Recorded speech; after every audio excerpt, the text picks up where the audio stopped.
Meron tayong nakakaabigan ng patuloy sapagkat siya po ay nagbigay ng isang napakalaking talangan para sa ating bayan. Nakikito, pagkakagyan, pagkakala, ang isa sa ating mapalaki natin, sabi ko na, hindi lamang sa bayan ng Caloocan, hindi lamang sa Caloocan ng Bulacan, o hindi sa buong bansa, sapagkat siya po ay naging kampiyon. Hindi lamang ang tatlong event, hindi tatlong event, champion po siya. Napakalaking talangan po. Nakatutuwa na sa bayan ng Caloocan ay sinigol ang isang champion sa buong Pilipinas. Palapakan natin natin ulit si Jacob Pare. Siyempre po, ang si Maris San Jose, ang Barangay San Jose.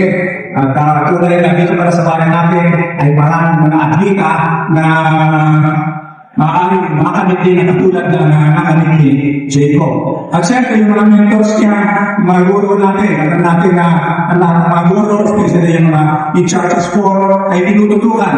Hindi lamang upang sila mag-excel sa kanilang academic performances, o hindi maging sa extracurricular activities, and this is the sport. Kaya sa palagay ko, dapat lamang na kilalanan at recognize na ganitong mga bata ay ating hikayatin upang lamang encourage natin ang ating mga kabataan na kulara na katulad ng ibang Jacob Bias. At kanina tinatanong ko si Jacob kung saan siya nag-aaral, no? Sabi niya, grade ka na dito? Grade 6? Grade 7. Grade 7. So, nag-aaral siya sa San Jose. Hindi permission ng our mayor. Sabi ko nga, kung mag-aaral ka sa kolehiyo, sasagutin ko scholarship mo. Dito sa Bulacan. Dito sa Bulacan. Kaya marami tayo mga university sa Bulacan ang maganda. Nandiyan ang CEO, nandiyan ang SU, siyempre, no? Ayoko nakita ang gawin doon sa San Jose Elementary School.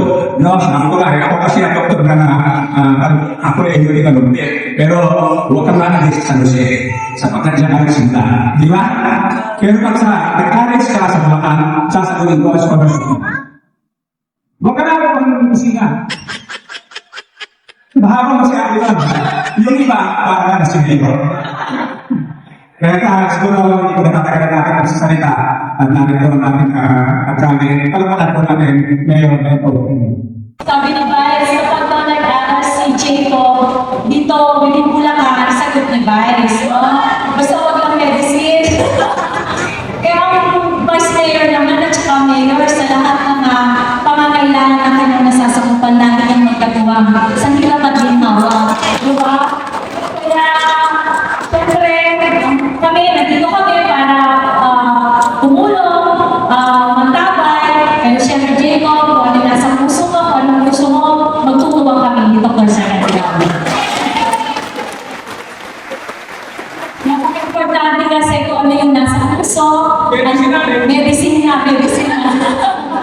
Tama-tama yan sa ating district hospital. Kailangan pag natapos natin ang district hospital, kailangan ng nurses, doctors dito sa bayan ng Caloocan. So, bago makarating sa ibang bayan, dito muna tayo magsilbi sa ating bayan ng Caloocan. So, sa lahat po ng mga nandito na kasama ko at katulong ko na nagtatrabaho at tumutulong para sa ating kapwa Caloocanenyo at sa lahat ng mga teachers na nandito. Nakita ko si Dom Alex and Dom Ann, sa mga principals natin.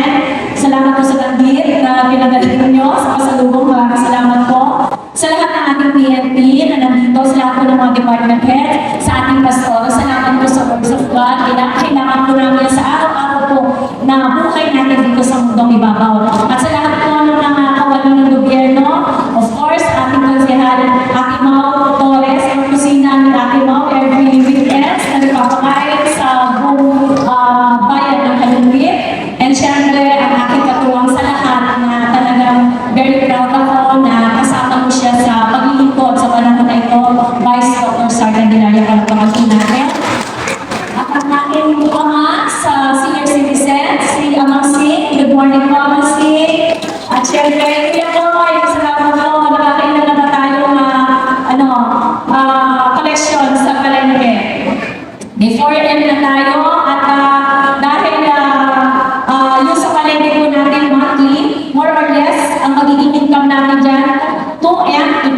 and more or less po, yan ay walang tao sa tao ang bayaran, no?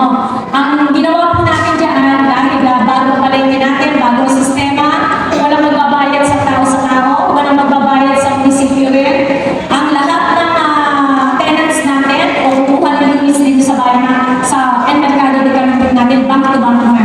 So, para maiwasan ang kung ano ba yung hindi maganda, bank to bank na. At yung lahat ng mga tauhan ni Kuya Boy, monthly, ang i-check lang nila ay yung resibo na ng magbayad na or deposit slip na lang yung mga tenants natin.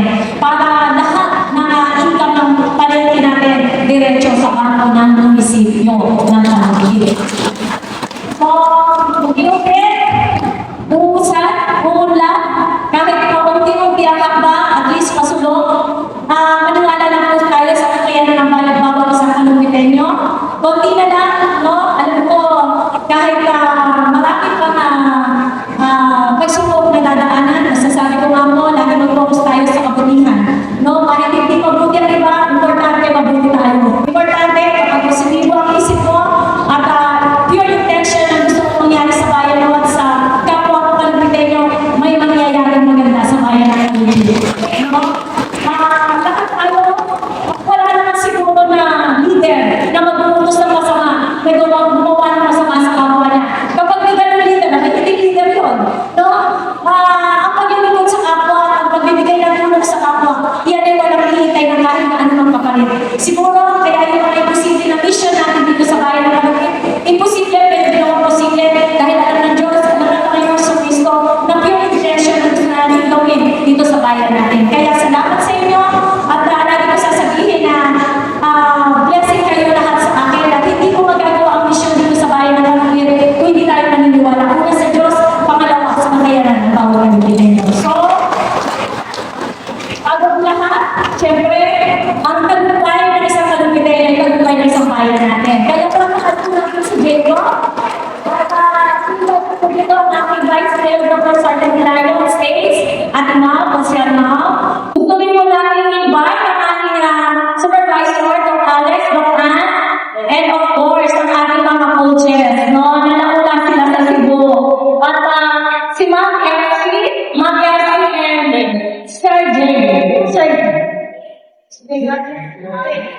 Sir John Joey. Okay po. And of course, ang ating pinagmamalaki natin champion ng bayan ng Taguig. Sabi ko kay Jimbo, pumunta ka na Cebu kasama ang mga coaches na dahil mo ang tagumpay sa bayan ng Taguig. Dahil ito ay talagang tagumpay ng isa, tagumpay natin lahat. Kaya gusto ko po nagmalaki sa lahat sa atin na si Jimbo, na invite namin dito sa stage. Jacob, kasama ang iyong nanay. So, sabihin mo, proud kami sa'yo, Jacob.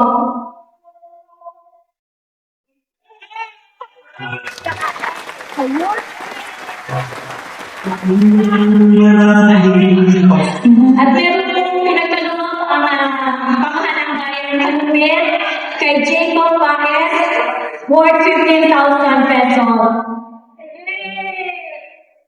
Sa akin po, dalawang coach, no, na naging masipag at naging matyaga pagtuturo kay Jacob. Magbibigay po tayo ng 5,000 each kay Sir John Joey, kay Miss Elsie Salazar. Maraming salamat. At bago po, kailangan ng picture, baka ikaw din tayo.